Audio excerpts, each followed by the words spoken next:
तकरीबन शाम के 6 बजे हुए थे। उत्तराखंड के एक बस स्टॉप पर एक बस आकर रुकी और उसके बाद उस बस में से एक नौजवान लड़का जिसकी उम्र सिर्फ 23 साल थी वो उतरा और उस लड़के के उतरते ही वो बस वहां से चली गई। उस बस के जाते ही वो लड़का उस पूरे बस स्टॉप पर अकेला हो गया। उसने चारों तरफ अपनी नजर घुमाई तो हर तरफ सिर्फ और सिर्फ अंधेरा था और थोड़ी बहुत रोशनी।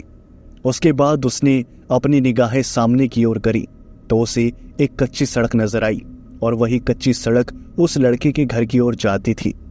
वह लड़का बहुत ही ज्यादा परेशान था। उस डरावने इलाके में कोई भी रात के समय जाने से डरता था, लेकिन उस समय वो लड़का किसी भी चीज से डर नहीं रहा था। वो सिर्फ और सिर्फ उस कच्चे रास्ते पर चलकर आगे बढ़ रहा था। उसके दिमाग में बहुत सारी टेंशन थी क्योंकि उसके घर में पैसों की बहुत ज्यादा तंगी थी। उसके पिता एक किसान थे जिनके पास थोड़ी बहुत जमीन थी और उसी थोड़ी बहुत जमीन में खेती करके वह अपने परिवार का पेट पालते थे। बचपन में तो उस लड़के को इतना गरीबी का एहसास नहीं हुआ, लेकिन जब वह बड़ा हो गया, सोचने समझने के लायक हो गया, समझदार हो गया, तब उसे एहसास हुआ कि आखिर उसके परिवार में पैसों की कितनी तंगी है और उसके सर पर कितनी ज्यादा जिम्मेदारियां हैं। और जब उसे अपनी जिम्मेदारियों का एहसास हुआ तब उसने फैसला किया कि वो अब कमाएगा और अपने घर की परिस्थिति को सुधारेगा। शुरुआत में उसने बहुत सारी कोशिशें करी अपने गांव में ही कहीं पर काम ढूंढने की, लेकिन पूरे गांव में उसे काम नहीं मिला। आखिर में उसे किसी दोस्त ने बताया कि अगर तुम्हें कोई अच्छा काम चाहिए तो तुम्हें शहर की ओर रुख करना ही पड़ेगा। इस गांव में कोई भी ढंग का काम तुम्हें नहीं मिलेगा। यहाँ तो सिर्फ लोग खेती करते हैं या फिर कमाने के लिए शहर जाते हैं। यही 2 ऑप्शंस तुम्हारे पास भी है। अब तुम सोच लो तुम्हें क्या करना है। अब अपने पिता की गरीबी देखकर उस लड़के को इतना तो एहसास हो गया था कि जितनी उनके पास जमीन है उस पर खेती करके तो कुछ होने वाला नहीं है। इसलिए उसने फैसला किया कि चलो, अगर शहर जाकर ही उसकी तकदीर बदल सकती है तो शहर क्यों ना जाया जाए। उसके बाद से ऐसा कोई दिन नहीं गया जब वह लड़का रोज शहर ना जाता हो। वो लड़का रोज शहर जाकर काम की तलाश करता था। बहुत टाइम तक इधर उधर भटकते भटकते उसे कहीं काम नहीं मिलता था। अगर कहीं काम छोटा मोटा मिलता भी था तो वो काम उसे पसंद नहीं आता था और इसी वजह से वो लड़का परेशान होकर शाम को वापस घर लौट आता था। और जब भी वो घर लौट कर आता था तो रास्ते में चलते चलते उसके दिमाग में बहुत सारी टेंशन चलती रहती थी। उस रात भी वो ऐसे ही टेंशन में था और वो चलता जा रहा था। कच्ची सड़क जब वह देख रहा था तब उसे ऐसा लग रहा था कि एक कच्ची सड़क उसकी तकदीर है और उस तकदीर पर कभी भी पक्की सड़क नहीं बन सकती। उस इलाके में अकेले चलते चलते कई बार उसे रोना भी आ जाता था क्योंकि वो जानता था कि घर पर जब वो पहुंचेगा तब उसके माता पिता उससे सवाल पूछेंगे कि आखिर बेटा बताओ, तुम्हारे पास कोई जवाब है कि आखिर कैसे कल रोटी खाएंगे। तुम्हारे पिता की भी अब तबीयत खराब हो रही है, उनसे भी अब खेती नहीं हो पाती और फसलों के दाम है वो भी ठीक नहीं मिल रहे। गुजारा करना बहुत ज्यादा मुश्किल है। क्या तुम्हें कहीं पर काम मिला? ये सारे सवाल उस लड़के के सीने को छेद देते थे और जब भी ये सारी बातें उसे याद आती तो वो कहीं पर रुककर रोने लगता और तकरीबन 10 मिनट तक रोता ही रहता। और उसके बाद रोने के बाद जब वह अपने आप को संभालता तो फिर उस कच्ची सड़क पर जाता। वह कच्ची सड़क तकरीबन 5 किलोमीटर लंबी थी और जिस गांव में वह लड़का रहता था वह गांव बहुत ही पिछड़ा हुआ था। बिल्कुल भी उस गांव का विकास नहीं हुआ था। इसलिए गांव से तकरीबन 5 किलोमीटर दूर एक बस स्टैंड पर बस आती थी और वहीं पर मुसाफिरों को वहां पर छोड़कर चली जाती थी। उसके बाद वो जो 5 किलोमीटर का कच्चे रास्ते का सड़क का जो सफर होता था वो मुसाफिर को खुद ही तय करना पड़ता था। चलिए अब मैं उस लड़के का नाम भी बता देता हूँ। उस लड़के का नाम शिवम था और वो अपने रास्ते पर चल रहा था। तभी अचानक से उसने सामने से किसी को आता हुआ देखा और उसके बाद शिवम का कोई रिएक्शन नहीं था। उसे लगा कि चलो कोई भी आ जा रहा होगा, उसे क्या मतलब, इसलिए वो सीधा सीधा आगे चल रहा था। लेकिन जैसे जैसे वो इंसान पास आता गया और साफ साफ नजर आने लगा शिवम को, तब वह हैरान हो गया, क्योंकि उसने देखा कि सामने से उसके पिताजी चलते हुए आ रहे थे और उनकी जो हालत थी वो बहुत ज़्यादा ठीक लग रही थी। ये देखकर शिवम हैरान हो गया, क्योंकि जब वह सुबह घर से निकला था तब उसके पिता की तबीयत खराब थी और वो चल फिर नहीं पा रहे थे, और इस वक्त वो अपने पिता को ठीक ठाक चलता हुआ अपने पास आते हुए देख पा रहा था। शिवम को पहले तो एकदम हैरानी हुई, लेकिन उसके बाद उसे लगा कि शायद पिता की तबीयत में थोड़ी सुधार हुई है और इसलिए वो चलते हुए आ रहे हैं। उसके बाद क्या था, मुस्कुराते हुए वो अपने पिता के पास गया और पूछा, पिताजी आप यहाँ क्या कर रहे हैं? आप इतनी रात को यहाँ पर? आपको तो घर पर आराम करना चाहिए, आपकी तबीयत ठीक नहीं थी ना सुबह? उसके बाद शिवम के पिता ने कहा, हाँ मुझे पता है, लेकिन तुम मुझे एक बात बताओ, तुम्हें काम मिला या फिर नहीं? उसके बाद शिवम ने एकदम लटकाए हुए मुंह से कहा, नहीं पिताजी, आज भी मैंने बहुत दुकानों में ट्राई किया लेकिन कहीं भी मुझे काम नहीं मिला। काश मैं कुछ कर पाता अपने परिवार के लिए। मैं जितनी भी कोशिश करता हूँ सारी कोशिशें नाकामयाब हो जाती हैं पिताजी। समझ नहीं आता कि आखिर मेरा क्या होगा, और सबसे ज़्यादा मैं आप लोगों का ख्याल कैसे रखूँगा। बिल्कुल भी मुझे समझ नहीं आता पिताजी, शायद मैं आपका बेटा बनने के लायक नहीं हूँ। और उसके बाद शिवम के जो पिता थे उन्होंने कहा, नहीं बेटा, ऐसी कोई बात नहीं है, बस मैं तुम्हें एक बात बताना चाहता हूँ, तुम मेरे साथ चलो, उसके बाद मैं तुमसे एक बात बताऊंगा। और उसके बाद शिवम ने कहा, क्यों पिताजी, आप इतनी रात को इस सड़क पर? चलो ना, घर चल के जो भी बात होगी वो करेंगे। उसके बाद शिवम के पिता ने कहा, बेटा अगर घर पर ही बात करनी होती तो मैं घर पर ही रहता, तुम घर ही आ रहे थे ना। मुझे कुछ ज़रूरी बात करनी है तुमसे, और वो बात अकेले में ही हो पाएगी। घर पर तुम्हारी मम्मी है, बाकी तुम्हारे परिवार वाले हैं, और उनके सामने मैं बात नहीं कर सकता, इसलिए तुम मेरे साथ चलो। उसके बाद क्या था, शिवम के जो पिता थे वो उसे एक दूसरे रास्ते पर लेकर जाने लगे, और वो रास्ता खेतों की ओर जाता था। अब शिवम को ये समझ नहीं आ रहा था कि आखिर उसके पिता उसे खेतों की ओर क्यों लेके जा रहे हैं। फिर उसने सोचा कि चलो पिताजी हैं, कुछ ना कुछ ज़रूरी काम या बात होगी तभी ऐसे लेकर जा रहे हैं। अब वो चुपचाप से अपने पिता के पीछे पीछे चलने लगा। उसके पिता आगे आगे तकरीबन 10 कदम चल रहे थे और 10 कदम पीछे ठीक शिवम चल रहा था। धीरे धीरे वो जो कच्चा रास्ता था वो खेतों में बदल गया, और खेत जो है वो आ गए। धीरे धीरे खेत जो थे वो चारों तरफ शिवम को नजर आने लग गए, और शिवम ने कहा, पिताजी हम तो ये खेतों के इलाकों में आ गए, और यहाँ तो सिर्फ खेती खेत है, अब हमें यहाँ से कहाँ जाना है? उसके बाद शिवम के जो पिता थे उन्होंने कुछ बोला नहीं, सिर्फ और सिर्फ उन्होंने अपने हाथों से इशारा किया और शिवम को अपने पीछे चलने के लिए बोला। अब अपने पिताजी की बात कौन टाल सकता है, और इसी बात को सोचकर शिवम बस चलता जा रहा था। तकरीबन 3 किलोमीटर शिवम के पिता उसे अपने पीछे पीछे लेकर चल गए थे, और शिवम थोड़ा बहुत थका हुआ महसूस कर रहा था, क्योंकि दिन भर शहर में भी उसने धक्के ही खाए थे और उसकी वजह से उसकी जो सांसें थी वो फूल रही थी। और उसके बाद तकरीबन 3 किलोमीटर बाद जब शिवम जो है वो पूरा थक हार कर एकदम चूर हो गया, तब उसने अपने पिताजी से कहा, पिताजी मुझसे और नहीं चला जा रहा, मेरी हालत बहुत ज़्यादा खराब है। उसके बाद शिवम के पिता ने कहा, कोई बात नहीं, अब बस थोड़ा सा और रह गया है, चलो यहाँ पर चलो। उसके बाद शिवम के पिता एक बगीचे में घुस गए, और वो जो बगीचा था वो बहुत ज़्यादा घना था।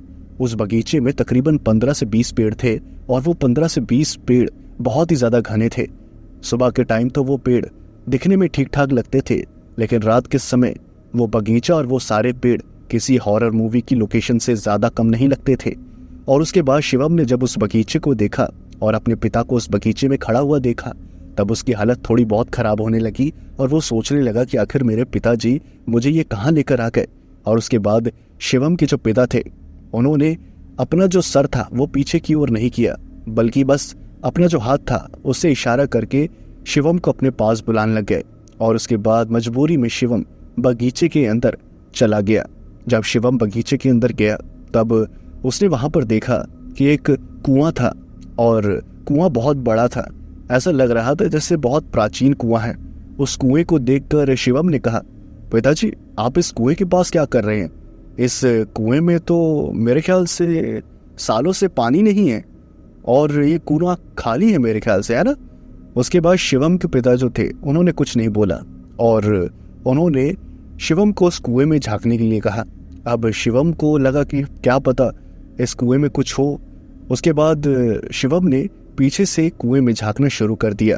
अब शिवम के पिता ने कहा, देखो मैंने इसके अंदर एक खजाना गाड़ कर रखा हुआ है। इस कुएं में बहुत सालों पहले मैंने अपनी जवानी के टाइम पर सोने के सिक्के छुपाए थे और यही सोचा था कि जब मुझे उन सिक्कों की ज़रूरत पड़ेगी तब मैं उनको इस्तेमाल कर लूँगा। अब मुझे लगता है तुम्हें काम भी नहीं मिल रहा है और घर में इतने खर्चे भी हैं, तो अब इन सिक्कों का इस्तेमाल करने का बिल्कुल सही समय है। मैं चाहता हूँ कि तुम अब इन सिक्कों को निकालो। मेरी तो उम्र हो गई है, अब मैं इन सिक्कों को नहीं निकाल सकता। ये कुआं तुम देख रहे हो, ये ज़्यादा गहरा नहीं है, इसमें थोड़ा सा ही पानी तुम्हें मिलेगा। ठीक है, तुम इस कुएं के अंदर जाओ, मैंने ये रस्सी पकड़ी हुई है, ठीक है, इस रस्सी के सहारे जाना। शिवम ने कहा, अरे पिताजी अगर सोने के सिक्के निकालते हुए मैं अंदर गिर गया तो मुझे बहुत चोट आएगी, मैं मर भी सकता हूँ, देखो तो सही कितना कुआं गहरा है। उसके बाद शिवम के पिता ने कहा, एक बात बताओ, इतने दिनों से तुम काम ढूंढ रहे हो, तुम्हें काम तो मिला नहीं और अब मैं तुम्हें बता रहा हूँ आखिर हमारी परिस्थिति कैसे सुधरेगी, तो तुम्हें ये करने में भी दिक्कत हो रही है। बताओ ऐसे सुधरेगी हमारे घर की परिस्थिति? बताओ, अगर तुम चाहते हो तो बताओ, वरना मैं खुद चला जाऊंगा। उसके बाद शिवम को बिल्कुल भी अच्छा नहीं लगा और उसके रहते उसके पिताजी इतने भयानक कुएं में उतरे, ये शिवम को मंजूर नहीं था। उसके बाद उसने उस रस्सी को पकड़ा और उस रस्सी के सहारे वो धीरे धीरे कुएं के नीचे जाने लगा। अब शिवम के जो पिता थे उन्होंने ऊपर से रस्सी को पकड़ा हुआ था और शिवम जो था वो कुएं के नीचे जा रहा था और देखने की कोशिश कर रहा था कि आखिर कहाँ पर सोने के सिक्के छुपाए हुए हैं उसके पिता ने, और उसने अच्छी तरह से देखने की कोशिश करी।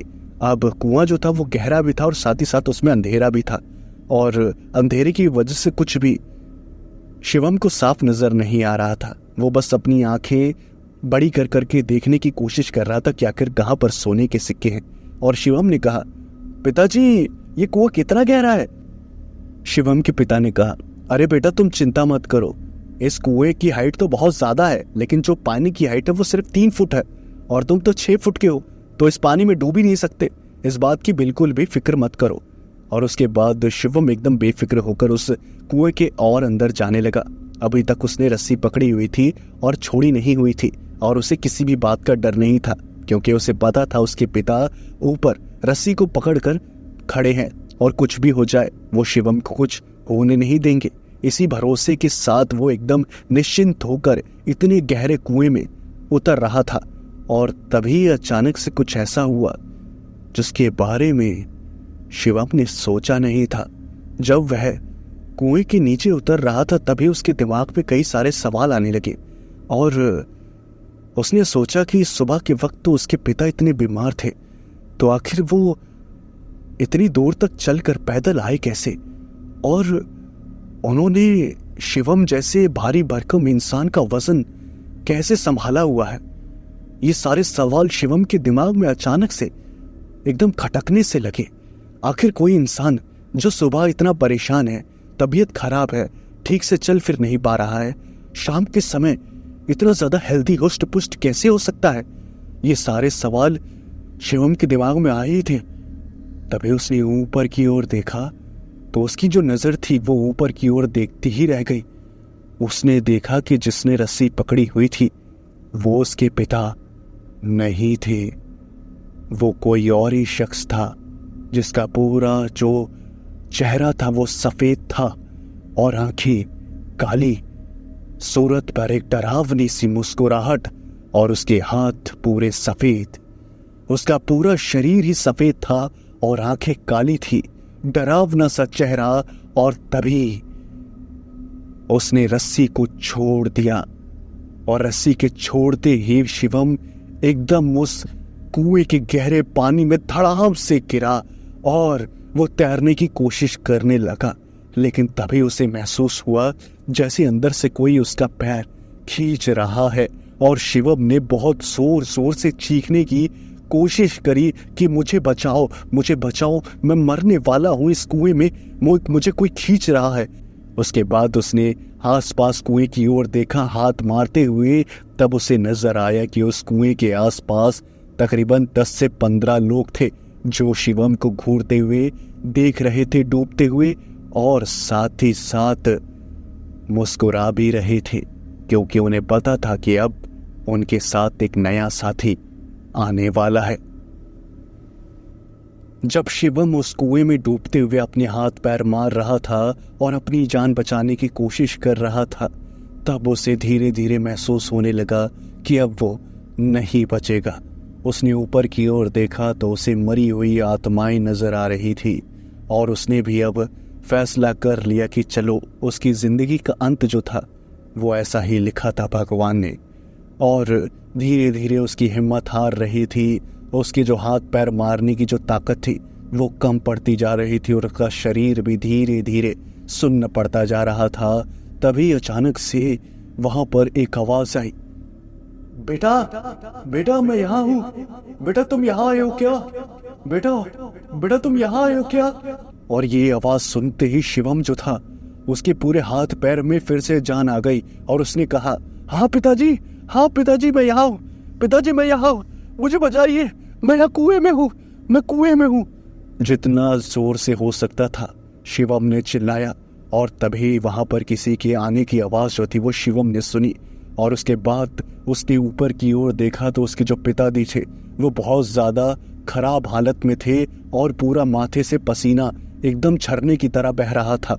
उन्होंने जब अपने बेटे को ऐसे कुएं में डूबते हुए देखा तब उनके मुंह से एकदम चीख निकल गई और उसके बाद वो इतना ज्यादा डर गए कि उन्हें कुछ समझ नहीं आया कि आखिर वो क्या करे। और तभी उन्होंने पास में ही एक रस्सी को देखा और उस रस्सी को उन्होंने तुरंत कुएं में फेंक दिया।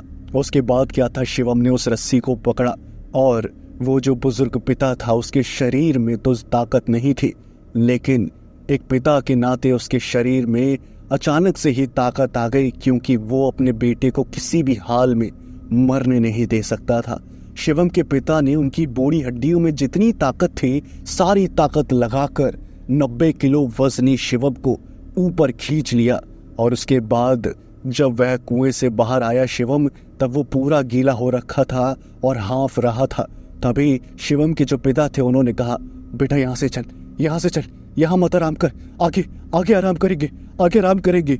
उसके बाद शिवम के पिता और शिवम दोनों वहां उस बगीचे से दूर भागे और तब तक भागते रहे जब तक वो अपने घर नहीं पहुंच गए। और उसके बाद जब वो अपने घर पहुंचे तब जाकर उन्होंने चैन की सांस ली। उसके बाद जब शिवम अपने घर पर पहुंचा तब उसने अपने कपड़े बदले और उसके बाद तकरीबन 1 घंटे तक ना ही शिवम के पिता ने कुछ बोला ना ही शिवम ने कुछ बोला, क्योंकि दोनों बोलने की हालत में थे ही नहीं। शिवम की मम्मी बहुत ज़्यादा घबराई हुई थी और शिवम की एक छोटी बहन भी थी, वो भी बहुत ज़्यादा घबराई हुई थी। दोनों सवाल पूछे जा रहे थे शिवम से और शिवम के पिता से भी, लेकिन दोनों में से कोई जवाब नहीं दे रहा था। तकरीबन 2 घंटे बाद शिवम के पिता ने बोलना शुरू किया, बेटा जो भी हुआ उसे दिमाग में मत रखना, ठीक है, सारी चीज़ें भूल जाओ, बस इतना ध्यान रखना कि आगे से ऐसा बिल्कुल भी ना हो। उसके बाद शिवम की मम्मी ने जब पूछना जारी रखा और बहुत प्रेशर दिया तब जाकर शिवम के पिता ने सारी बातें बताई। और जब शिवम से पूछा गया कि आखिर तुम उस कुएं के पास कैसे पहुंचे तब शिवम ने भी अपने साथ घटी सारी बातें बताई। उसके बाद शिवम के माता पिता ने बताया कि वो जो कुआं था बाग में, वो कुआं किसी ज़माने में दबंगों का हुआ करता था और दबंग लोग अपनी जो दहशत थी वो गांव के लोगों में फैला कर रखते थे और अपने खिलाफ बिल्कुल भी किसी की आवाज़ को पसंद नहीं करते थे और अपनी मनमानी चलाते थे और पूरे गांव पर राज करते थे। और अगर कोई उनके खिलाफ जाता था और उनके खिलाफ बोलता था तो वो दबंग अपनी दहशत को बढ़ाने के लिए उस आदमी को उस कुएं में फेंक देते थे। और तकरीबन 20 से 25 लोगों को उन दबंगों ने उस कुएं में फेंक कर डुबाकर मारा है, जिनकी आत्माएं आज भी उस कुएं के आसपास और उस कच्ची सड़क के आसपास भटकती रहती हैं और छलावे के रूप में लोगों को परेशान करती हैं। वो आत्माएं अपना भेष बदलकर उन लोगों के पास जाती हैं जो अकेले होते हैं। उसके बाद वो अपना रूप उनके किसी फैमिली मेंबर की तरह बदल लेते हैं और उस शख्स को लगता है कि ये तो मेरा फैमिली मेंबर है। उसके बाद वो उसको बहला फुसला के उस कुएं के पास लेकर जाते हैं और जो तुम्हारे साथ हुआ वही करते हैं। उसके बाद क्या था, शिवम ने अपने पिता से पूछा, पापा आपको पता कैसे चला कि मैं उस कुएं में हूँ? उसके बाद शिवम के पिता ने कहा, बेटा समय जब मैंने देखा तो मैं बहुत ज़्यादा घबरा गया, क्योंकि समय ज़्यादा हो गया था। अब तक तुम घर आ ही जाते हो, लेकिन जब तुम आज घर नहीं आए तब मेरी चिंता मुझे खाई जा रही थी। उसके बाद मैंने सोचा कि चलो मैं ही एक बार देख कर आ जाऊँ कि आखिर मेरा बेटा कहाँ रह गया। उसके बाद जैसे तैसे मैं यहाँ से चलता हुआ बस स्टैंड की ओर जा रहा था, क्योंकि मुझे पता था कि यही एक कच्चा रास्ता बस स्टैंड और गांव को जोड़ता है, और अगर तुम घर आ रहे होगे तो मुझे इसी रास्ते के बीच मिलोगे। और जब मैं जा रहा था तो बीच रास्ते में ही मुझे तुम्हारा ये बटवा गिरा हुआ मिला, और ये जो बटवा था उसी डायरेक्शन में गिरा था जो डायरेक्शन उस बाग की ओर जाती थी। और जब मैंने तुम्हारा बटवा उस डायरेक्शन की ओर गिरा हुआ देखा तब मैं समझ गया कि तुम भी उसी ओर गए हो और तुम भी उसी छलावे के शिकार बनने वाले हो। उसके बाद मैं भागता हुआ बस तुम्हारे पास पहुंच गया, और अगर मैं थोड़ा सा भी लेट हो जाता तो मैं अपने बेटे को खो देता। उसके बाद अगले ही दिन शिवम और उसका पूरा परिवार गांव के एक प्रसिद्ध मंदिर में गए, जहां पर उन्होंने पूजा पाठ किया और साथ ही साथ एक कलावा पूरे परिवार के हाथ में बांधा गया। उसके बाद में शिवम को साफ साफ कह दिया गया कि अगर कोई रास्ते में ऐसे तुम्हें नजर आए तो उसकी बातों पर बिल्कुल भी यकीन नहीं करना है, और जब तक तुम घर पर ना पहुंचो तब तक ना ही फालतू इधर उधर कहीं रुकना है, ना ही किसी चीज़ पर ध्यान देना है। और ये बात पूरे परिवार के लिए थी। उस दिन के बाद से शिवम और उसके परिवार के साथ ऐसी कोई घटना नहीं हुई, लेकिन गांव के ऐसे बहुत परिवार थे जिनके साथ ये डरावनी घटना घटी, और उसके बाद उन्हें भी मंदिर में जाकर पूजा पाठ करना पड़ा। तो ये थी आज की कहानी। मुझे पूरी उम्मीद है आप सभी को सुनने में ज़रूर मज़ा आया होगा। अगर आप सभी को सुनने में मज़ा आया हो तो प्लीज़ वीडियो को एक लाइक कर दी। कहानी और आवाज़ आपको कैसी लगी प्लीज़ कमेंट करके बताएं। मैं मिलता हूँ आपसे एक और डरावनी कहानी में। तब तक के लिए थैंक्स फॉर वॉचिंग।